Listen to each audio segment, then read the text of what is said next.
Beleza, galera do Me Salva? Estamos aí com mais uma aula de Química, então, né? Falando do módulo de estequiometria.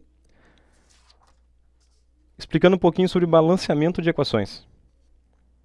O balanceamento de equações, ele se baseia num fato extremamente simples. Na natureza, nada se perde, nada se cria, tudo se transforma.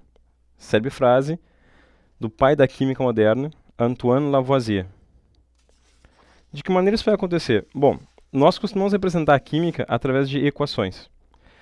O pessoal tem um hábito de confundir o que é uma equação e o que é uma reação química. Então vamos lá. A equação química é uma maneira de representar matematicamente, né, através de símbolos, neste caso aqueles símbolos dos elementos químicos, o mais, a setinha de reação química, o que acontece numa reação. A reação é o fato. Então a equação ela representa uma reação que na prática acontece. De que forma vemos isso? Então olha aqui. Vamos supor que neste caso aqui, ó, nós temos essas bolinhas representando os átomos, certo? Aqui nós temos dois átomos de hidrogênio e mais dois átomos de hidrogênio. Então aqui temos H2 e aqui temos H2. Duas moléculas de hidrogênio. Quando essas duas moléculas reagem com uma molécula de oxigênio, O2, ocorre a origem, né, originam, formam duas moléculas de água, H2O, H2O. Entendam a proporção entre o que acontece aqui. Dois hidrogênios mais dois hidrogênios, 4 átomos de hidrogênio. No final, ou seja, após a transformação, também temos 4 átomos de hidrogênio. Ok? 2 aqui mais 2 aqui. 2 átomos de oxigênio foram usados para a reação. Notem que no final, no produto, ainda temos 2 átomos de oxigênio. O que aconteceu aqui foi um rearranjo. Esses dois átomos se separaram, esses dois átomos se separaram, esses dois átomos se separaram, se reorganizaram de outra maneira para formar as duas moléculas de água. Ok? É isso que a gente vai tentar representar aqui. Então, o que é o balanceamento químico? O balanceamento nada mais é do que o ajuste de coeficientes. O coeficiente é esse númerozinho que a gente bota na frente das moléculas. Depois eu vou representar aqui direitinho uma equação, fica mais fácil de entender. O que é necessário fazer em um balanceamento? Multiplicar as fórmulas, cada molécula, dos reagentes e dos produtos por números inteiros. Faça preferência por números inteiros. São aceitos alguns números fracionários, mas a preferência é sempre por números inteiros. Vamos representar aqui então a equação da reação que nós usamos antes. O que nós temos aqui? 2 átomos de hidrogênio reagindo com 2 átomos de oxigênio, então uma molécula de hidrogênio, reagindo com uma molécula de oxigênio, formando uma molécula de água. Como eu comentei antes, a questão aqui é que a quantidade de átomos nos reagentes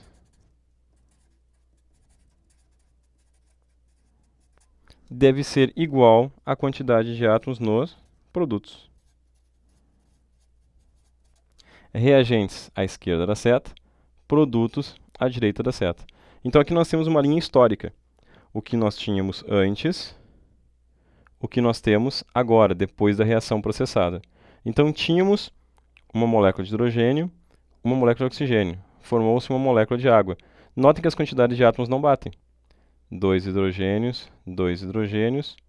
Aqui temos 2 oxigênios, 2 oxigênios. O que é necessário fazer? Os ajustes. Então agora nós vamos ajustar, vamos balancear a equação, colocando os coeficientes. Se aqui nós temos 2 átomos de oxigênio no início da reação, no final da reação também temos que ter os mesmos 2 átomos de oxigênio. Ou seja, eu boto um 2 aqui na frente, e este número 2 ele vai multiplicar toda a molécula. Então agora nós temos 2 átomos de oxigênio. 2 no início, 2 no final. Quantos átomos de hidrogênio nós temos aqui no final? No produto? 4. No reagente temos apenas 2. Também vou colocar um outro coeficiente aqui na frente. 2 vezes 2, 4. Agora, nós temos 4 átomos de hidrogênio no reagente, 2 átomos de oxigênio no reagente. E no produto, nós temos 4 átomos de hidrogênio e 2 átomos de oxigênio. Uma vez que nós temos igual número de átomos, tanto no reagente quanto no produto, a equação está balanceada. Esta é uma equação balanceada. E é isso que nós vamos fazer para todas as reações químicas que formos usar de agora em diante. Vamos pegar mais um exemplo, para deixar bem claro o que eu expliquei antes. Fósforo reage com oxigênio, gás oxigênio, molécula de oxigênio, dando origem ao pentóxido de fósforo, P2O5. Ok? Quantos átomos de oxigênio nós temos no produto? 5. Quantos de oxigênio temos no reagente? 2. Eu vou ter que mexer nos dois valores, porque eu tenho que achar um valor que é comum aos dois. Então, 5 vezes 2, 10. 2 vezes 5, 10. Entenderam a lógica que eu usei? Como aqui nós temos número ímpar e aqui temos número par, a lógica mais simples é multiplica um pelo índice do outro. Então, o índice do oxigênio aqui é 5, vai ser o coeficiente do outro oxigênio. O índice desse oxigênio é 2, vai ser o coeficiente do outro oxigênio. 2 vezes 5, 10 átomos de oxigênio. 10 átomos de oxigênio. 5 vezes 2, 10 átomos de oxigênio. 2 vezes 2, 4 átomos de fósforo. 4 vezes 1, 4 átomos de fósforo.